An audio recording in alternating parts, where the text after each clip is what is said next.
Eh ben l'ami Barbarou, Hello la cittadine. vous êtes en train de vous reposer là? Oui, Vous parce prenez le que soleil? je me rends compte que vous avez de la belle terre. Oui?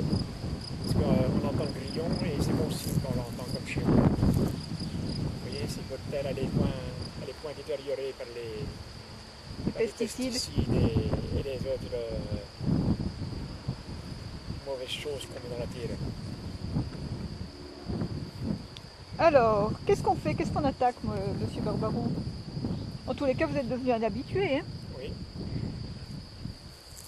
On continue à philosopher? allez, Allez. allez. Et il y a encore un petit mot de Guylaine là, qui nous dit ceci. Jusqu'à l'âge de 14 mois environ, un bébé se traîne par terre ou se tient à la main de sa mère s'il veut rester debout. Puis l'équilibre commence à se faire et un jour, miracle, il fait tout seul ses premiers pas. Pouvez-vous, monsieur Barbarou, nous dire ce que vous savez de l'équilibre de cet animal à deux pattes qui s'appelle l'homme? Ça vous inspire ça? Est-ce que vous... Ah oui, Parce que oui, vous, dans votre basse-cour et dans vos champs, c'est des animaux... Ah ben non, les poules, elles ont deux pattes aussi, les canards aussi. oui. Alors, il n'y a pas que l'homme de bipède. Hein. Et ça filoche bien d'ailleurs. Oui. Oui, parce que vous voyez, bah, c'est. Je n'ai pas encore fait le pédant, mais Vous n'avez pas froid, monsieur Barbarou? bah, ça fait du bien. Ça fait du Tout à bien. fait, oui. Bon. Et Ah, il y a une belle fleur là. voilà, ciel, Marguerite. Oui, alors je disais donc que je voulais pas faire le pédant, mais c'est quelque chose que j'avais un petit peu étudié quand j'étais revenu à la ferme, j'avais du temps, moins moins. Et puis, vous voyez, en fait, on croit que le bébé il marche. Mais c'est juste qu'il se redresse, vous voyez. Et puis, il repère un point d'appui. Et puis, il va y aller. Et en fait, je crois que le bébé, comme je crois que bien des gens ne savent pas comment il marche.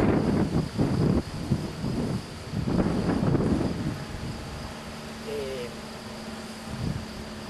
et ben, le bébé, un jour, il se redresse. Et on pourrait presque dire que c'est une question de confiance, vous voyez. Soit il est tout seul, ça arrive, et puis il y a une table, une chaise à 2 mètres, et il se lance et il arrive jusqu'à la chaise, et il peut se retenir. Ou alors il y a sa mère ou son père, et alors après, je ne dis pas la famille, hein, il a marché, et puis tout y quanti. Et vous voyez ce que je vais vous dire, moi, c'est-à-dire, c'est que le bébé, il découvre que s'il se met en balancement, il avance. Vous voyez, c'est-à-dire qu'il se redresse, Il y a besoin de souplesse. il se redresse et il part en avant. Il part en avant et au lieu de tomber, il se redresse un peu et il lance une patte et puis une autre et puis ça marche, vous voyez. C'est-à-dire que, comment vous dire ça, oui. Il faut accepter de tomber pour ne pas tomber. Mais Il faut prendre le risque. Moi, je crois que c'est une histoire de souplesse.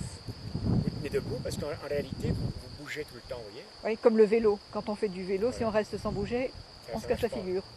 Donc si vous êtes debout, mais en fait, si vous regardez dans une glace, vous verrez que vous êtes tout le temps en train de gigoter un équilibre autour d'un espèce de point anonyme. Et puis vous gigotez en permanence. Vous n'êtes pas immobile. Mais c'est parce qu'il y a du vent. Et alors quand vous marchez, eh ben, vous déséquilibrez. C'est-à-dire que vous vous mettez en avant, vous redressez, et ainsi de suite. Vous voyez, quand C'est des compensations successives. voilà, par exemple, les gros bois à vous. Et donc, marcher, c'est tomber. Mais avant de tomber, on se redresse, on fait un pas, ainsi de suite. Sauf quand on est trop fatigué, qu'on a bu, des choses comme ça. On se casse la figure. Voilà, donc il faut se mettre en état de tomber. Vous voyez, si en exagérant, pour que je me mette debout, il faut que je me lance comme ça en avant, vous voyez. et que je me redresse pour ne pas tomber. Donc c'est ça le bébé qui fait, il a confiance, mais je suis bien certain qu'il ne sait pas pourquoi il marche. Comme vous, je suis sûr qu'avant que je vous dise ça, vous ne saviez point pourquoi vous marchiez. Ah non. Et c'est ça la grande réalité, vous voyez. Il faut tomber. Et si vous regardez bien un poussin, ou un canard, ou une poule, vous voyez qu'il tombe tout le temps en fait.